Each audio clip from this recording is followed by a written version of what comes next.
नमस्कार प्रेक्षकांनो, लग्नानंतर होईलच प्रेम या मालिकेच्या आजच्या भागात आपण पाहणार आहोत की जीवा त्याच्या बेडरूममध्ये विचार करत बसलेला असतो. त्याला विक्रमने बोललेले सगळं काही आठवत असतं. विक्रम म्हणत असतो ना, लग्न म्हणजे वरणभात असतो, ते त्याच्या डोक्यात फिरत असतं. तो त्याच्या आणि नंदिनीच्याच लग्नाचा विचार करत असतो. इकडे नंदिनी ही किचनमध्ये काम करत असते आणि तिलाही मानिनीचं बोलणं आठवत असतं. मानिनी म्हणत असते ना, की प्रेम हे कधी 50-50 नसतं, ते नेहमी 60-40 असतं आणि ते का असू नये, प्रेम हे नेहमी 60-40च असतं, हेही तिच्या मनात चाललेलं असतं. इकडं काव्याचीही सेम सिच्युएशन असते. काव्या विचार करत असते की बाबा म्हणत असतात की लग्नाला सेकंड चान्स हा द्यायलाच हवा आणि ती त्याच विचारात असते. आणि पार्थची काही वेगळी अवस्था नसते. पार्थ ही जिन्यावरती विचार करत बसलेला असतो आणि त्यालाही बाबांचं बोलणं आठवत असतं. ही चौघंही आपापल्या विचारात गुंग असतात.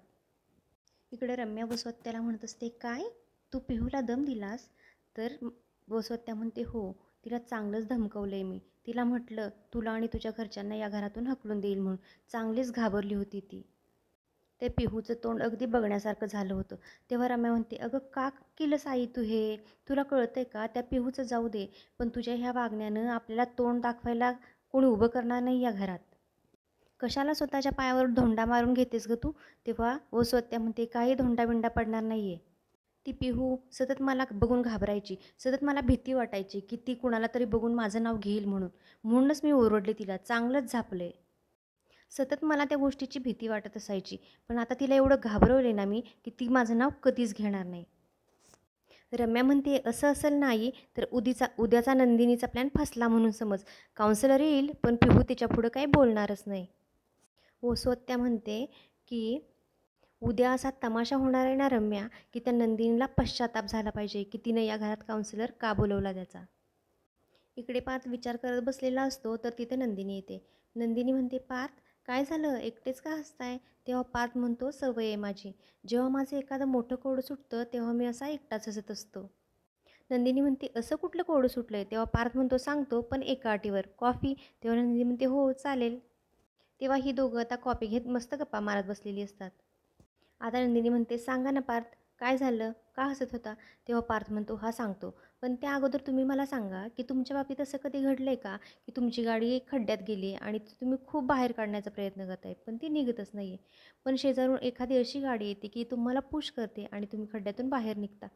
तेव्हा नंदिनी एकदम हसते. नंदिनी म्हणते, मी तरी काही अशी जास्त गाडी चालवत नाही, पण खड्ड्यात पडलेल्या लोकांना मी मात्र बाहेर काढले. तेव्हा पार्थ म्हणतो, हो, आपल्या बाबांनीही तेच केलं की माझ्या आणि काव्याची गाडी खड्ड्यात अडकली होती. आपल्या काव्या मॅडम काही अशा नाही आहेत की त्या गाडीत ढकलतील आणि बाहेर काढतील, पण बाबांनी आज ते काम केलं. मी आपला एकटात पडत होतो, धडपडत होतो, खूप प्रयत्न करत होतो, पण गाडी काही खड्ड्यातून बाहेर निघत नव्हती. मी म्हटलं, जाऊ देत, व्हायचं आहे ना डिवोर्स, होऊन जाऊ देत. पण मला आत्ता असं वाटत नाही. तेव्हा नंदिनी म्हणते, आत्ता असं वाटत नाही म्हणजे? तेव्हा पार्थ म्हणतो, तुम्हाला आठवतं आहे ना बाबा काय म्हणाले ते, प्रत्येक मॅरेज सेकंड चान्स डिझर्व करतं. तेव्हा नंदिनी म्हणते, हो बाबा काय म्हटले नक्कीच लक्षात आहे माझ्या, पण तुम्ही तर मागे म्हणाला होतात ना. पार्थ म्हणतो, काय म्हणालो होतो मी? नंदिनी म्हणते, हेच की त्या दोघांना मैत्रीरूपी कंदील नको आहे, त्यांना डिवोर्सरूपी बॉम्ब हवा आहे आणि आपण त्यांना जे हवं आहे ते त्यांना देऊया. पण पार्थ म्हणतो, पण मला आता असं नाही वाटत. तेव्हा नंदिनी म्हणते की मला ना तुम्ही थोडं कन्फ्यूज वाटताय. याच्या अगोदर तुम्ही मला काहीतरी वेगळंच बोलला होतात आणि आता तुम्ही काहीतरी वेगळंच बोलताय. तेव्हा पार्थ म्हणतो, हो बरोबर आहे तुमचं, आम्ही डिवोर्स फाईल केला आहे, पण डिवोर्स अजून झाला आहे कुठे? अजून आमच्याकडे 6 महिने आहेत आणि मला पूर्ण खात्री आहे की या 6 महिन्यात मी काव्याचं मन नक्की वळवेन. तेव्हा नंदिनी म्हणते, हो मलाही असं वाटतं की माझ्या बहिणीचा डिवोर्स होऊ नये, तिचा संसार सुखाचा व्हावा. पण हे बघा नंदिनी, आपल्या पार्टनरच्या वाटणीचा आईस्क्रीम आपणच खातो. त्यांना डिवोर्स हवा आहे म्हणून आपण त्यांना डिवोर्स देतो, पण खरंच हे योग्य आहे का? त्यांनी मागितलेली प्रत्येक गोष्ट आपण द्यायलाच हवी का? हे बघा, आपण मोठी भावंडं आहोत. आपल्या जर छोट्या भावंडांना काही अक्कलच नसेल तर त्यांना आपणच समजून घ्यायला हवं ना. तेव्हा आपणच थोडं शहाण्यासारखं वागायचं. नंदिनी म्हणते, म्हणजे? तेव्हा विक्रम म्हणतो, म्हणजे सांगतो तुम्हाला, काव्याला डिवोर्स हवा होता म्हणून मी डिवोर्स फाईल केला आहे, पण 6 महिने आहेत माझ्याकडे. 6 महिने पुरेसे आहेत एखाद्या माणसाला जिंकायला. म्हणजे पुढच्या 6 महिन्यात तुम्ही काव्याला जिंकाल? तेव्हा पार्थ म्हणतो, 6 महिने तो खूप मोठा पिरियड आहे. ठरवलं ना तर एका आठवड्यात हे काम होऊ शकतं. मी माझा प्रयत्न करत राहणार, पण त्यांच्या पुढे पुढे करण्याची ही चूक मात्र मी आता नाही करणार. तेव्हा नंदिनी म्हणते, हो नकाच करू तुम्ही. पार्थ म्हणतो, मी त्यांना हे नाही सांगणार की लग्न किती ग्रेट आहे आणि मी त्यांच्यासाठी किती योग्य आहे ते.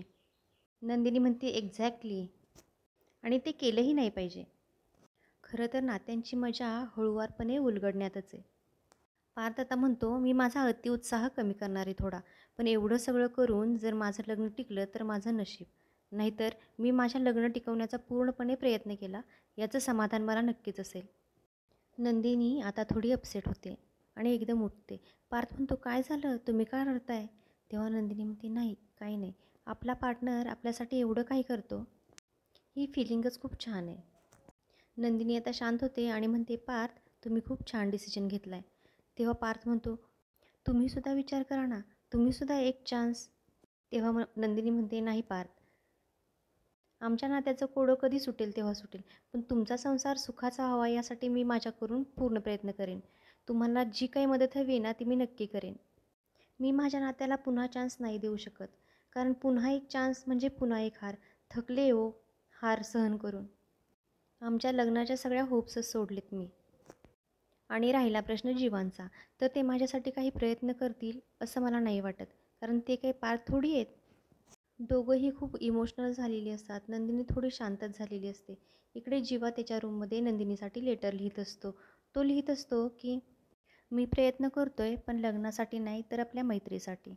बाबांनी काल सांगितलेल्या गोष्टीतून एक गोष्ट नक्की समजली की प्रत्येकानं आपला वरणभात शोधावा, म्हणजेच आपण आपला शांतता शोधावी. तू माझा वरणभात आहेस की नाही हे मला माहिती नाही, पण हां, जेव्हा मी तुझ्याशी भांडत असतो तेव्हा मला एकदम शांत वाटतं. असं बरंचसं काही तो त्या पत्रात लिहित असतो. आता तो विचार करत असतो की पण ही चिठ्ठी नंदिनीला द्यायची कशी? डायरेक्ट हातात तर नाही देऊ शकत. म्हणून तो थोडा विचार करत असतो. अरे कुठं ठेवू? नंतर त्याला एक आयडिया येते की तो उशी कवरमध्ये चिठ्ठी ठेवायला जातो. पण पुन्हा तो विचार करतो, अरे ही चिठ्ठी आता सापडेल कशी? तो म्हणतो, हां आयडिया, आणि तो नेहमीप्रमाणे पसारा घालून ठेवतो.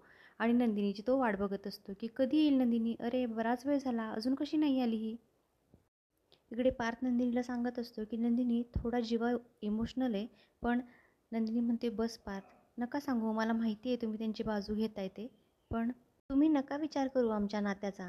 आमचा गुंता सुटायचा आहे तेव्हा सुटेल, पण मी तुमच्या आणि काव्याच्या नात्याचा गुंता सोडवायला नक्की प्रयत्न करेन. नंदिनी फक्त बोलत नाही तर ती करून दाखवते. आय नो, असं पार्थ म्हणतो आणि नंदिनीही छान हसते. पार्थ नंदिनीला म्हणतो, तुमच्याशी आयुष्याचे प्रॉब्लेम डिस्कस करून खूप छान वाटतं. तेव्हा नंदिनी म्हणते, हो मलासुद्धा, पण हे शेअरिंग आपण कधी थांबवायचं नाही हं. हे बघा प्रेक्षकांनो, या दोघांच्यात खूप छान मैत्री झालेली असते. पार्थ म्हणतो, फ्रेंड म्हणताय आणि फ्रेंडशिप बँडसुद्धा बांधत नाही? तेव्हा नंदिनी हसते आणि म्हणते, हां द्या इकडे. नंदिनी पार्थला फ्रेंडशिप बांधते आणि पार्थही नंदिनीला फ्रेंडशिप बांधतो. पार्थ म्हणतो, नंदिनी अशी मैत्री तुमची आणि जीवाचीही व्हावी असंच मला वाटतं. तुम्हाला काय वाटतं प्रेक्षकांनो, की मैत्री कशी असावी याचे धडे नंदिनी आणि पार्थकडून घ्यायला हवेत ना? खूप छान मैत्री आहे ना यांची. यांच्या मैत्रीला तरी कोणाची नजर नको लागायला. एपिसोड आवडत असेल तर लाईक करायला अजिबात विसरू नका. या चौघांची नाती बहरोत किंवा नकोत, पण या दोघांचं नातं तर मला खूप आवडतं. नंदिनी आता पार्थला म्हणते, आमच्या दोघांचं राहू द्या, पण तुमची आणि काव्याची मैत्री अशी होऊ दे. नंदिनी मैत्रीचा हात पुढं करते आणि पार्थी तिच्या हातात हात देतो. इकडे जीवा नंदिनीची वाट बघत बसलेला असतो. तो म्हणत असतो, अरे किती वेळ झाला, ही चकाचक बाई अजून कशी नाही आली? तोपर्यंत समोरून नंदिनी येते आणि हा नाटक करतो. तिथले डंबेल्स उचलतो आणि व्यायाम करत असलेलं दाखवतो. नंदिनीही येते आणि तू पसारा बघून म्हणते, काय जीवा, हे कुणी करून ठेवलंय, काय आहे हे? नंदिनी पसारा आवरायला जाते तर तिला पिलोखाली एक चिठ्ठी लिहिलेली दिसते. त्याच्यावरती लिहिलेलं असतं, चकाचक बाई. तेव्हा नंदिनी म्हणते, हे पत्र कोणी लिहिले?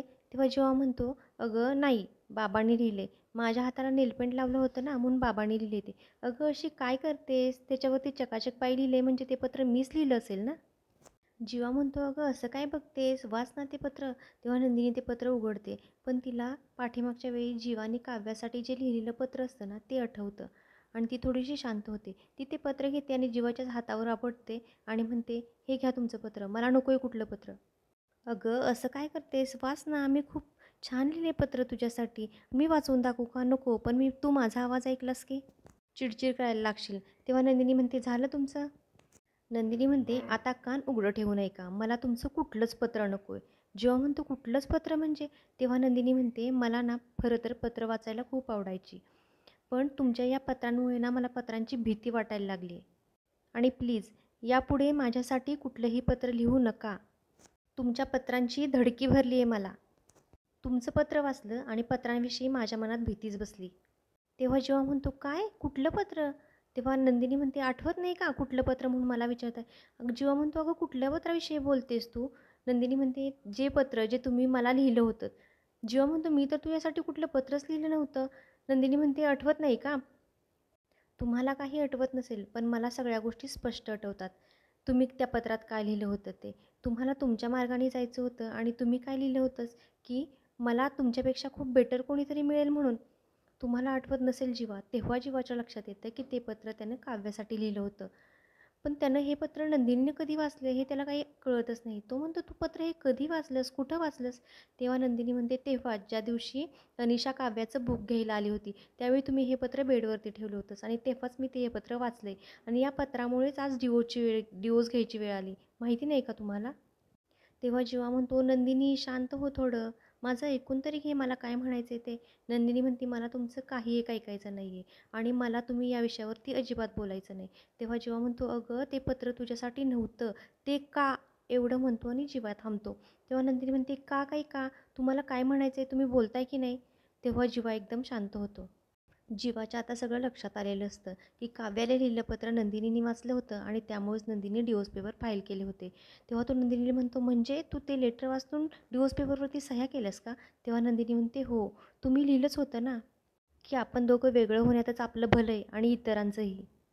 आत्ता जीवाच्या डोक्यातला खरं तर सगळा गोंधळ सॉर्ट आऊट झाला आहे आणि नंदिनीचाही खूप मोठा गैरसमज झाला.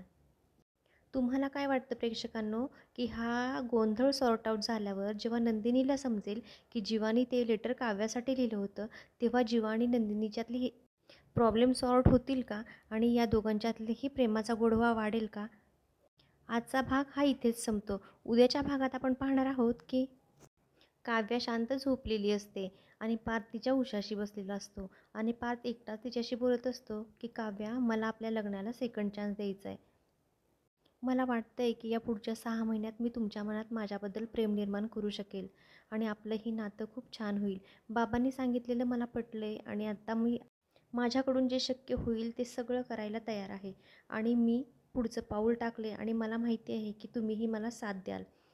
आणि तो काव्याचा हात हातात घेतो. अचानक ढग गडगडतात आणि घंटांचा आवाज होतो आणि काव्या एकदम घाबरते आणि काव्या ही पार्थचा हात घट्ट पकडून ठेवते.